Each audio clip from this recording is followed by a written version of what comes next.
Oh, howdy all, grab yourself a drink. It is time for some Path of Exile 2 discussion.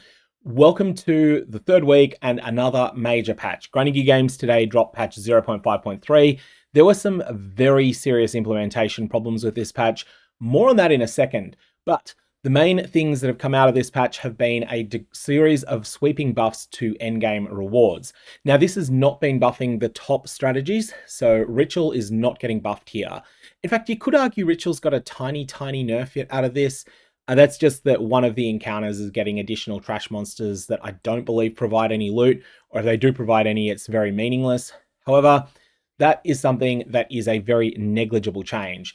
The big changes here are intended to provide a wide range of improvements to the endgame, making investment feel more rewarding across the board, improving scaling for late game players, and ensuring that each mechanic has clearer opportunities for risk and reward. Now, the biggest thing that's getting buffed here is definitely Delirium. Delirium, Grinding Gear Games have realized was underperforming expectations. Players had higher expectations of the mechanic than the implementation was meeting. And it's going to be an open question whether these changes will actually lead to that, but it definitely looks like it's a bit better. A large part of it actually is that a number of monsters that were intended to be spawned were actually not getting spawned due to bugs. However, we're going to start by talking about the problems that came with this patch, because every now and again there is a patch that causes disastrous economic consequences inside a league, and unfortunately this is one of them. This has been one of those patches where unique items that were unidentified, possibly rare items as well, but definitely no unique items that happened to. If you had an item in your stash that was unidentified, it had its stats exposed to the trade interface for a period of time. This has already been fixed, but it meant that people were able to snipe every Prism of Belief that was well rolled, that was listed as an unidentified item. People were able to snipe every well-rolled Voices that was around. All this sort of stuff was going on. And this, unfortunately, is just one of those things that's very hard to fix. Grinding Gear Games made the decision, I don't think I agree with it, but they made a decision not to do a server rollback to before this patch went live. And as a result, those trades are final. I don't know whether there's going to be a ban wave coming for people that really exploited it or not, but that is something that has been a really messy situation. And what this means as well is that until there's been an economic reset, every unidentified high variance item like Prism of Belief, it's just going to be worthless. And that's because players aren't going to know whether it's one that dropped after the hotfix that dealt with this issue, or whether it's one that dropped beforehand. So if you're the sort of person, and I tend to be this sort of person, that if I get an Arbiter of Ash jewel or something along those lines, I tend to actually sell it unidentified. This is going to be terrible for you all the way through the rest of the league as well, even though the actual issue has been solved. This happened over in Path of Exile 1 in the past, but in a much less serious way because it only affected one specific item, and that was the unique item Sublime Vision. This is a chase item that comes from the Uber Shaper and Uber Elder encounters over in that game. You don't need the full details from it, just that it works somewhat functionally like Prism of Belief in that there's a bunch of different versions of it that can spawn, and of those, some are very valuable, some are not. In Path of Exile 1, it's intended that if you vendor 3 of the same unique item in the same transaction, you get back an unidentified version of that same unique item, assuming that none of the items are corrupted. And what happened with Sublime Vision was that you could vendor 2 undesirable of the same type Sublime Visions. So you might have 2 of them that were for anger, which tends not to be a super demand one. And you would vendor 2 of them that were identified and that were known to be anger, and a third one that was unknown what it was. So it was unidentified and unknown. And before you committed the transaction, you could see whether you were getting a special vendor SP for 3 of the same unique, or whether you were not getting a special vendor SP for 3 of the same unique. And you could decide not to commit the transaction based upon that information. And then you could turn around and represent that Sublime Vision as though it was truly unidentified, even though you knew that it was a low value one. Well, the problem with that was that for the entirety of the rest of that league, and actually for the next league, because people remembered the bug after it was patched out, you weren't really able to sell an unidentified Sublime Vision to most players. Everyone that was in the know wasn't interested in buying it. And I think that's going to be exactly what's going to happen for the rest of this entire league with all of those ultra high variance unique items. Essentially, this has mostly bricked them, and that's unfortunate. That's something that we're stuck with now. It's something that it is now too late to fix. There was a narrow window where I think a rollback would have been the appropriate thing. That rollback didn't happen, and so we're stuck with it. All right. All the bad news out of the way, let's start getting to the good news. Let's start with the runes of Aldur Changes. So this relates to expedition logbooks, this relates to in-map expedition events, and it relates to some of the bosses that are associated with that content. Firstly, the maximum number of remnants in a grand expedition now tremendously increases with Waystone tier. This is not just a small effect as it sounds here. The highest possible number of remnants can be found in tier 15 and 16 maps. Additionally, the grand expedition chests have been greatly improved. Weapon and armor chests have been removed. Now, what this means is not that they've been removed and replaced with nothing. This means that they have been removed, and now in place of them, you will usually get something that is a bit better, because they were among the worst of the things. So they're no longer going to be clogging up the loot table with rubbish. Now you should find an abundance of chests which drop currency, unique items, and waystones. Okay, waystone ones will be rubbish, but currency and unique items, at least they have some potential to be more interesting. Additionally, there are now mysterious chests and trinket chests, both of which are going to drop items with a very high rarity bonus. Now, very high rarity bonus means it's more likely to get tier 3, tier 4, tier 5 unidentified rare, more likely to be a unique item, but also more likely that a exalted orb might upgrade to a chaos orb, or a chaos orb might upgrade to a divine orb. On top of this, there are also golden chests which are going to drop exceptional items which are even better. So that's something else to look out for as well. Now, the number of explosives has been nerfed from 20 to 15. This is not intended as an overall nerf to expeditions. This is intended to partially, but not completely, compensate for how much the loot is being buffed here. So the intention is that you're dropping less explosives in each map, that your choices matter a bit more, that each explosive gets you quite a lot more loot than it used to, and that whilst you've got a few less explosives, you should still come out quite a bit ahead overall. On top of this, Stern, the Fallen Knight of Elder in the Tomb of the Fallen Knight is now always going to drop you a new expedition logbook. The runic modifiers on monsters that are granted by runic inscriptions now improve the rewards of the monsters more substantially. These have in most cases been doubled, in some cases significantly more. So if in the past a rare monster was getting plus 150% rarity and plus 20% quantity from a particular mod, then that's going to be plus 300% and plus 40% in general. However, not necessarily always exactly doubled. In some cases, it will be significantly more, but also chances are there'll be a small number of cases where it's by less than that. Transcendent Alloy can now once again be applied to foci and wands. However, this is going to be at lower values. So these are the cast speed alloys. These were incredibly powerful. Unfortunately, though, there are still legacy versions of these from before 0.52, which means that there is no possibility of crafting a Mirror tier focus or a Mirror tier wand without having one of the legacy mods that used to be able to roll on those. This doesn't matter unless you're actually into Mirror tier crafting, but it is something that's still there because those legacy mods from Transcendent Alloys when they were busted OP early, they still exist. Now, there's been a bit of a buff to gaining ward at the expense of evasion, energy shield, and armor on your gear. When you runeforge a high-level item, you gain some ward on it, but you also lose an amount of armor, evasion, and energy shield. The amount that you lose is being decreased here, and this is going to be retroactive. So this is going to apply to all items that already exist in the league. However, I still think in most cases, players are just not going to be interested unless they need ward as a resource to spend. Ward just hasn't quite been strong enough as a defensive layer, in my opinion. And after this, there's a performance improvement to Fragments of the Past. And next, we have a change that is definitely not very popular with a section of the player base.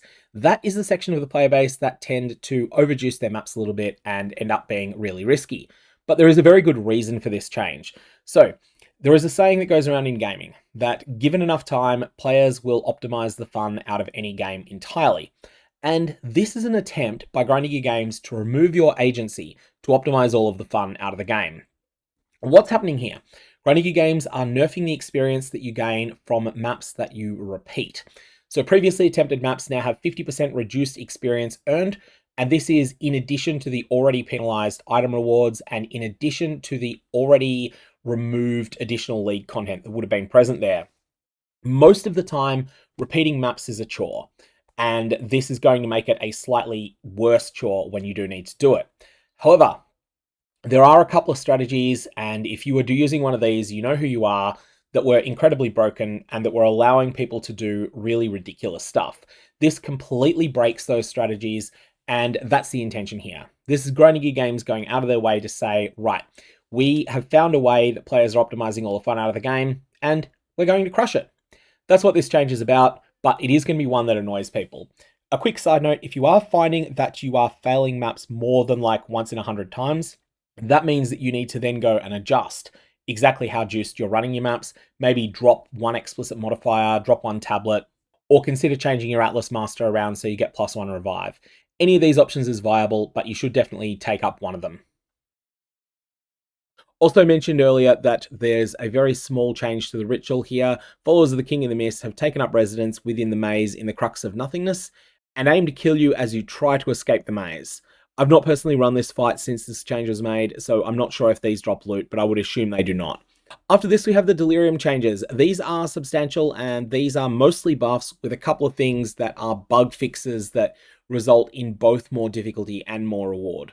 So firstly, Simulacrums, they start at 100% Delirious, scaling up to 200%, aka Simulacrum way harder than it was before. Previously, this was intended to be 0 scaling to 100%, but was actually not applying at all. Simulacrums also are no longer spawned immediately when you spread Delirium Fog on the Atlas. Instead, they're spawned when you reach 100% Deliriousness in the Fog Bank. Now, maps with Fog on the Atlas now have their special mirror shards shown on the Delirium progress bar. This is a huge improvement, with a player distance indicator and slight visual changes to indicate the player is in Fog anywhere on the map. This is purely a visual change, but it's something that is going to make things a lot better, just having this player distance indicator so that you've got a bit of a sense as to how far off these are. You can't just wake up from this. A notable passive now also provides Simulacrums spawn shards between waves, allowing a single selection. Now, what this will allow you to do, this is something you can opt into, but it's going to make it so that you can choose to make your Simulacrums build up in difficulty. So escalating threats will add an additional modifier to the area, adding danger and reward. Apex predators will add an additional boss, and pure emotions will add additional monster packs to the encounter. So you want to juice up your Simulacrums, this is a way to do it, and it's something that you probably don't want to opt into until you're feeling really strong, but when you are, it's a way to scale rewards higher at the expense of a little bit of additional risk. Remember that the additional risk is also going to stack with this here. This Simulacrum start at 100% Deli, scaling up to 200%, rather than being 0, intended to scale up to 100, but actually only scaling up to 0. The Are You Sure You Want to Do That notable Delirium Atlas passive skill no longer grants tablets have double effect in areas with a Grand Mirror. Instead, now granting areas with Grand Mirrors also have a Delirium Mirror. It now also provides 20% chance shards within Simulacrums allow multiple selections. So firstly, let's just start with this chance shards thing here. This line, chance shards. You read this and you immediately think of the item that is 1/10 of an orb of chance. No, that is not what's written here. This is one of those confusing language things here. What's said here is instead a 20% chance that when you get a shard within a Simulacrum, that shard will have double effect. Actually, not sure if it's double or triple. It might be possible to select all 3. So that's something we'll have to test in game. But this thing was providing tablets having double effect in areas of the Grand Mirror, which meant that the Grand Mirror was kind of the only thing that mattered with the Delirium instances. And now the rewards are being spread out more across the maps that lead up to the Grand Mirror. The You Thought You Were Free notable Delirium passive skill has had its wording updated to 25% chance an additional Simulacrum is transformed when Delirium Fog reaches 100% Deliriousness. This change is just to reflect the overall change functionality and will result in the same number of Simulacrums. The scaling of Delirium Fog has been halved to make Delirium not as difficult when encountering it early in the endgame. Emphasis on early here because, yes, early in the endgame, Delirium was definitely very, very difficult.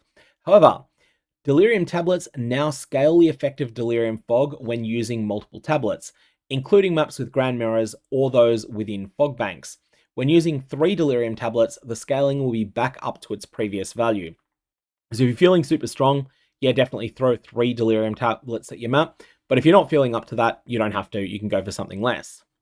Improved Delirium Pure Escalation Shards. These will now enhance all normal shards to release Pure Emotion Delirium monster packs, as opposed to just the special shards that were on the bar. You can now also see when these shards are enhanced, as they'll be imbued with a purple glassy energy. So pure escalation shards, these are the high risk, high reward delirium events. They kind of weren't working before. So the intention is that as you're running through a map, if you get one of these pure escalation shards, which I believe are the purple ones, then this is then going to cause every single one of those little delirium mirror shard type events that you can run over on the map. It's going to cause those to drop out a very dangerous pack of monsters. And that dangerous pack of monsters is going to have enhanced rewards. So that's the intention there. These are going to enhance those, make them stronger, make them more rewarding at the same time. Added additional monsters to the Loathsome Mire.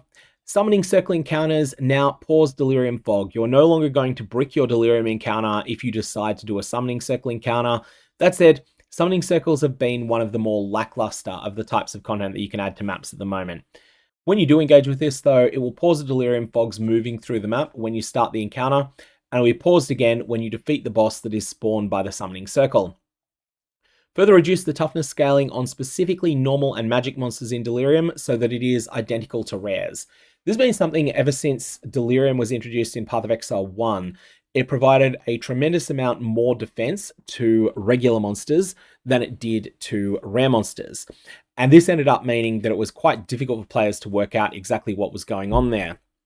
Eventually that got cracked. People worked out exactly what was going on in Path of Exile 1. And in Path of Exile 2, I don't think we've worked out the exact numbers of what it was scaled up with Delirium, but it was very substantial on those normal and magic monsters. This is now going to be toned down so that the toughness that's provided is not quite as ridiculous as it was.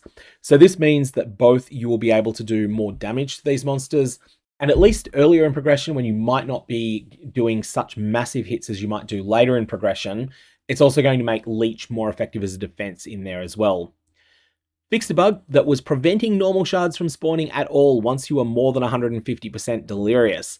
So this was something that meant that once you exceeded 150% delirium, you ended up just basically not getting the rewards anymore. And this is something that was really tremendously decreasing the amount of packs of monsters that were present in the more juiced Delirium maps. So this one's fixed. Expect there'll be a lot more monsters. Delirium just a more intense mechanic now. Fixed a bug that prevented Delirium elites from spawning as rare or magic monsters. So Delirium has a number of monsters that are much nastier than the others. Those ones were only able to spawn as normal monsters. Watch out, they're no longer limited in that way. And fixed an issue where Delirium Fog would sometimes not spread to the correct number of maps. So that's the Delirium changes there. I think you could really summarize this by saying more risk, more reward, but that more risk is only if you opt into it. So if you just encounter a Delirium mirror inside a map, it's not going to be explosively more difficult. In fact, it's probably going to be easier than it is now. But if you have invested heavily into Delirium, you're dedicating 2 or even 3 tablets to it, then you'll find that there's going to be substantially more going on there. Breach changes. Increase the number of maps that spawn in Breach strongholds. The size of the stronghold in the Infinite Atlas should now be approximately the same size as the starter one that you get near the Ziggurat. So this means that every time that you drop a Breach Stone, it's going to affect more maps than it used to do. Now, this is something that's going to be interesting to have a look at. I'd have to check out exactly how this works. This might mean that it takes longer to get to the Pinnacle boss again, and we'll be able to experiment with that now that it's live. Improve the user experience when doing a whole bunch of womb gifts at once. So you can now control click the button that normally births a womb gift to activate the cursor into a mode where you can rapidly click all the womb gifts in your inventory and just drop all the items. Yeah, that's out of sight better than the way it was. Path of Exile 1, I think, gets this mostly right. And that's something that, yeah, just basically a quality of life improvement. Adjusted the modifiers that are applied to maps in a Breach Stronghold when you decide to burn 2 Breach Stones at once with the Tear Open the Rift Breach Atlas passive skill. So, the modifier to Eyelith's skill damage, this is no longer rolling. This is one that players generally found to be really disappointing. And modifiers to the chance to find specific womb gift types can no longer roll. Essentially what they're doing here is they're removing some of the filler options so that the ones that are killer come up a bit more often. Plus, they're also adding these new modifiers. All monsters spawned in Breach Hives are at least magic. This is going to be a substantial boost to the amount of loot that you get there. Eyelith can now create Dreamer's Sight. This is a new skill which creates a zone that upgrades the rarity of monsters that enter it. Again, this is going to be one of those things that is a substantial boost both to risk and reward. Ylith can now create Otherworldly Nemesis, a new skill which adds an additional pack with a rare monster to the start of each wave. Again, more risk, more reward. And Ylith can now create Zesh Fervor, a new skill which increases the effectiveness of all monsters that are spawned inside the Breach Hive. Hey look, it's another one that is increasing both risk and reward. And this is the things you can opt into if you are willing to spend 2 Breach Stones at the same time. So this is now a little bit more beneficial than it used to be.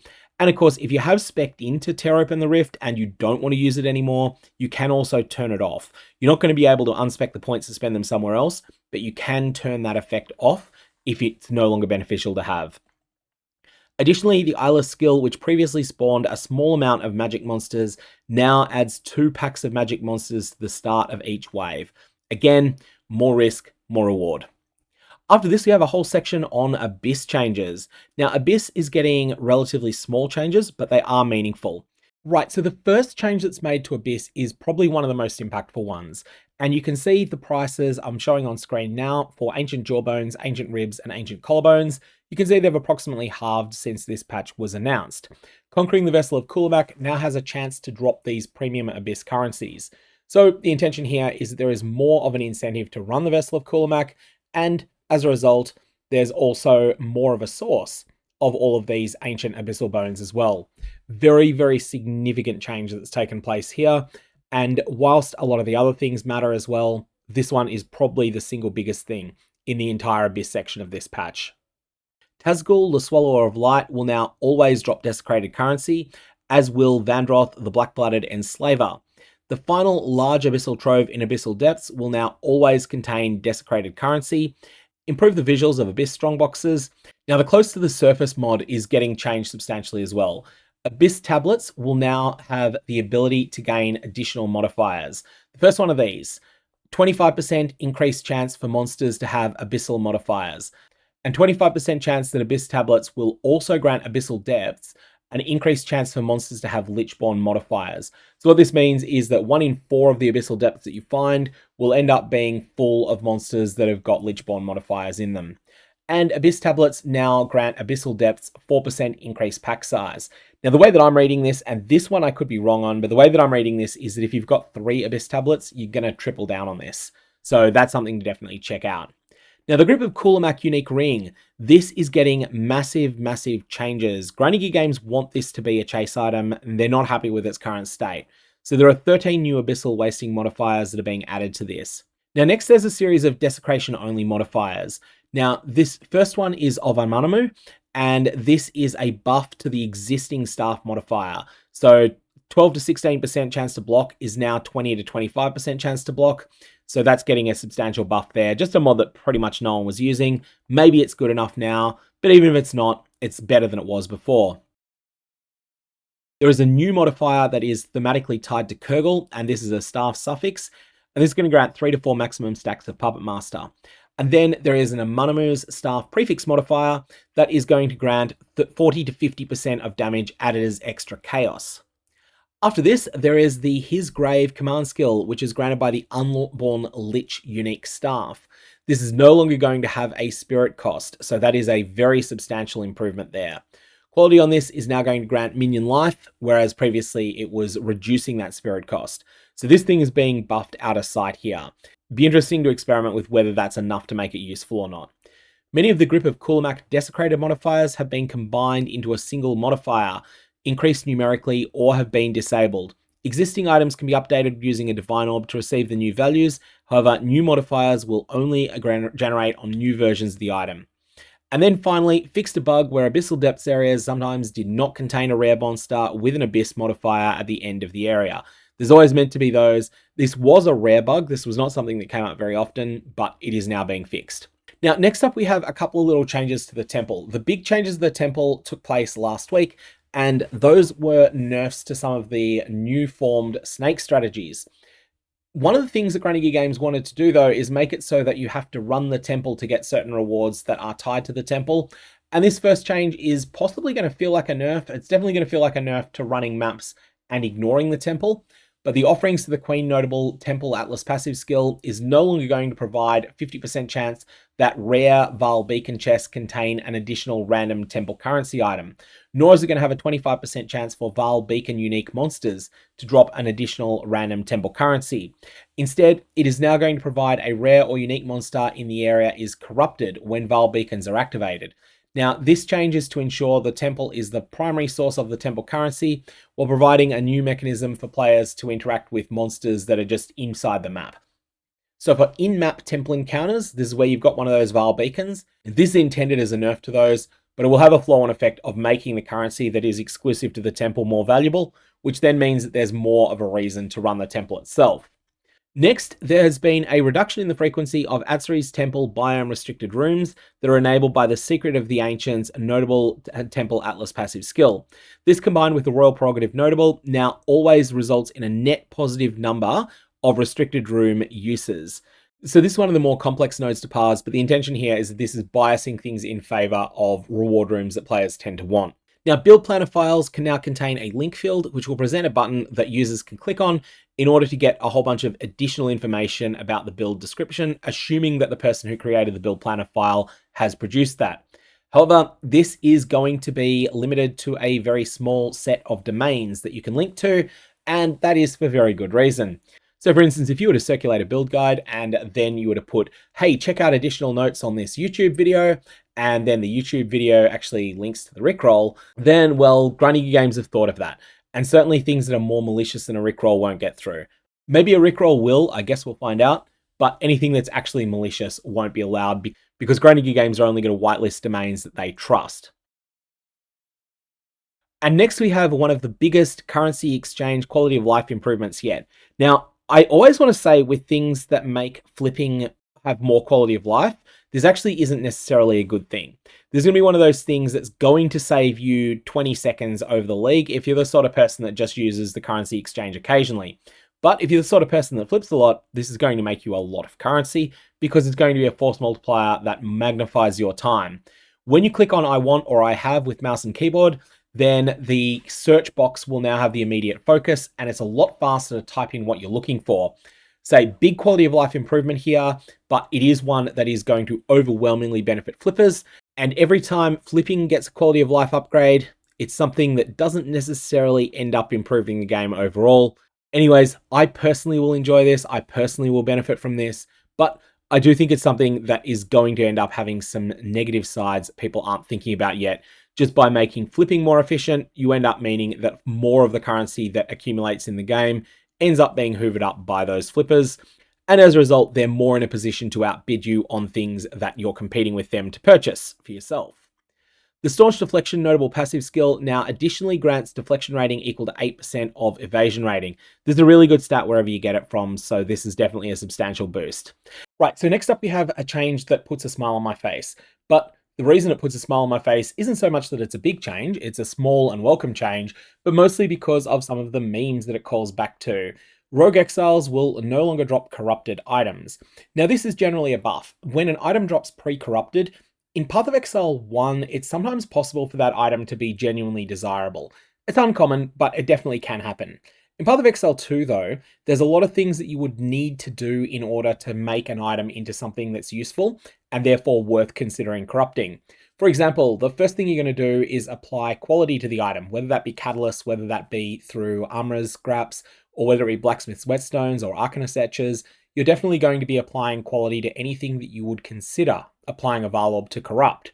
On top of that, there's also a number of things that you can do pretty deterministically, like applying Abyss currency in order to desecrate an item that will just make an item better. Now, you can't absolutely always do that, but generally speaking, you don't just equip an item unmodified from the ground pretty much ever in Path of Exile 2, except very early in progression. And what this means is that overall, you're just not corrupting an item without quite a bit of thought first. And Rogue Exiles, when they pre-corrupted their gear, it was just frustrating.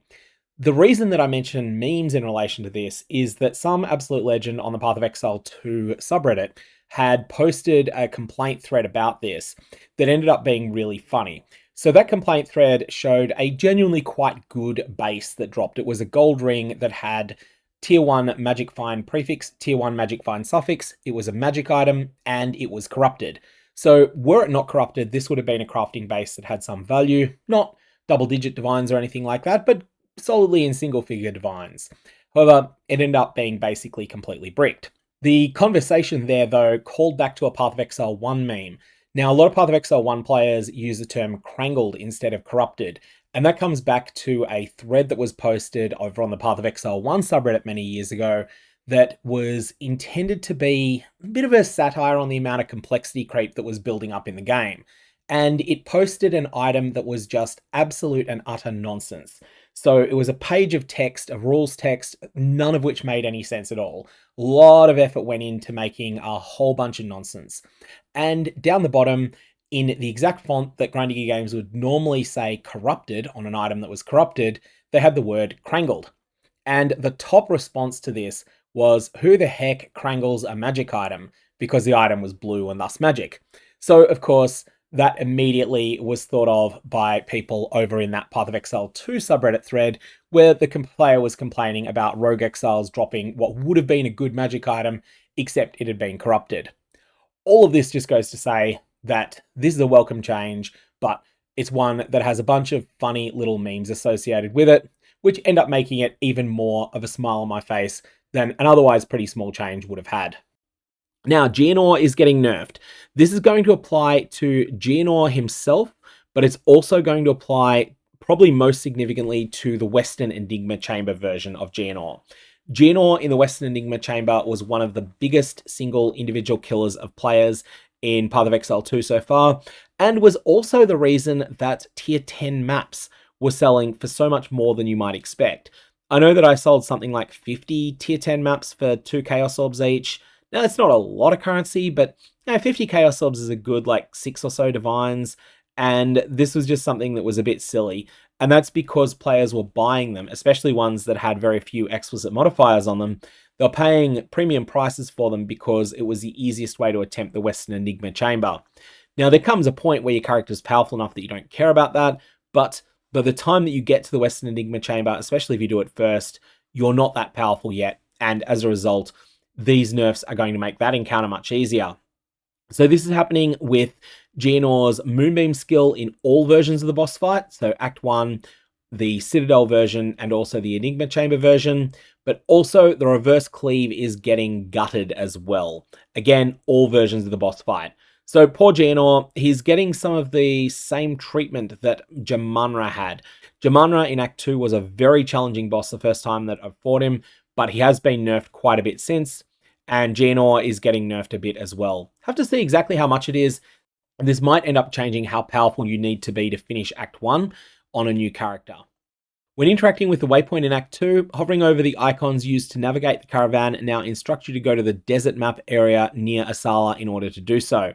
This is a quality of life improvement, but honestly, Act 2's entire map system is just really frustrating, I find.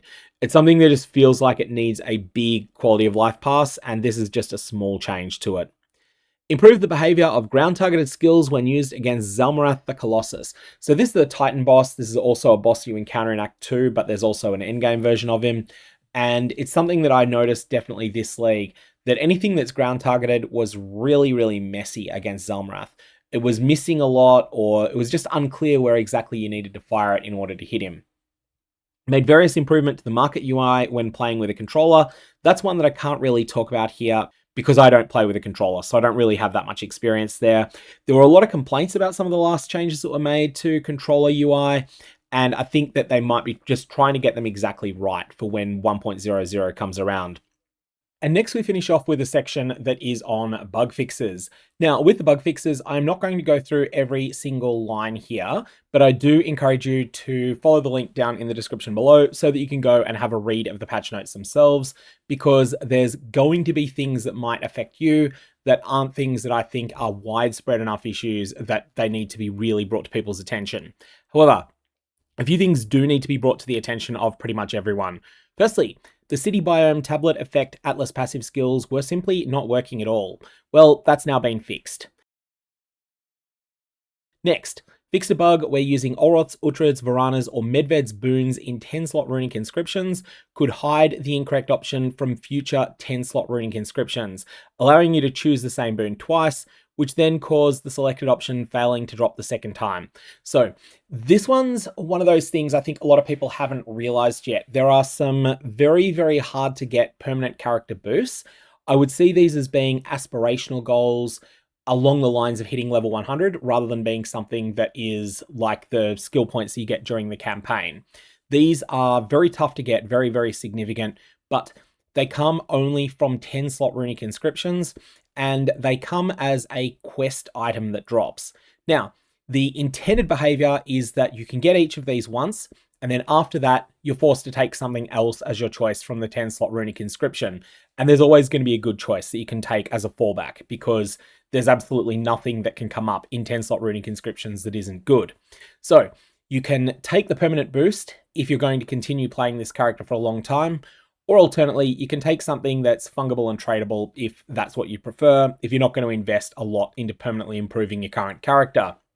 However, they're making it so that you can no longer pick Medved's boon twice. And the intention here is that, well, you weren't going to get the reward if you did Medved's boon a second time, so why trick you into wasting such a good opportunity that could have been something much more valuable by instead letting you choose something that you're not even going to get. So that's a big improvement that's there.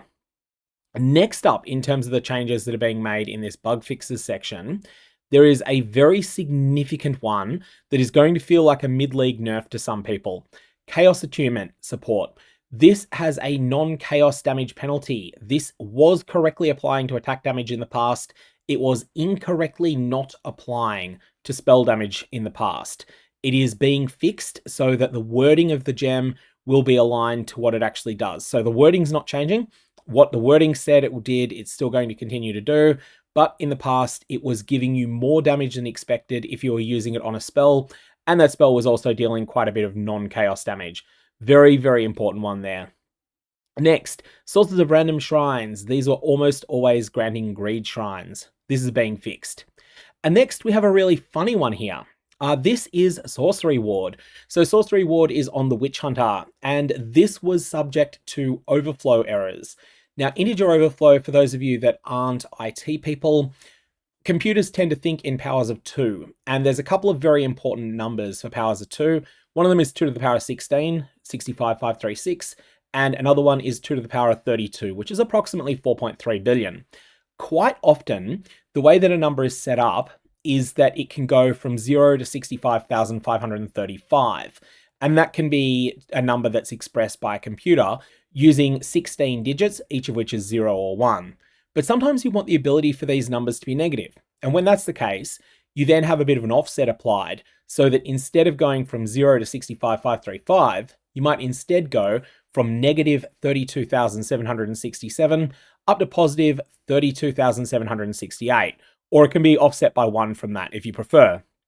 Now, what I think had happened with Sorcery Ward was that it was set up in exactly that way.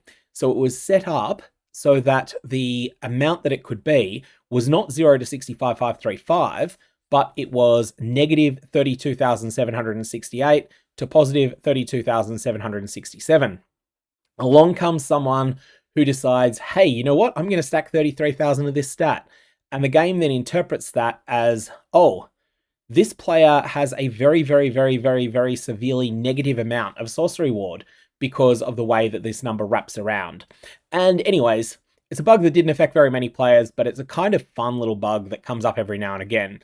The most significant impact of these particular numbers in general in both Path of Exile 1 and Path of Exile 2 is some of the limitations that it puts on monster hit points in Path of Exile 1.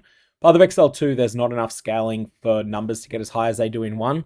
But in Path of Exile 1, the DOT cap, which is that 35.5 million damage per second that you can do as a maximum with damage over time skills, and also the 2.15 give or take billion hit point cap monsters have, both of these are tied to the fact that Grinding Gear Games chose to use a 32-bit signed integer as the maximum for certain damage-related numbers. Path of Exile 2 hasn't really come up here, but this is the same thing, just turning up in a very different way. Honestly, One of those bugs that's more funny than impactful, but definitely one that was interesting. And ultimately, there's just a bunch of other little things here that you should definitely have a look at if you're interested, but I feel like those are the most significant things that have come up here. That is patch 0.5.3. This patch is already live. Like I said, probably the most significant thing that took place with it was the economic debacle that took place in the first very short period of time after the patch went live. Anyways, nothing can really be done about that now. The patch is otherwise seeming to work pretty well. I'm going to leave it there. May your Valorbs have interesting results.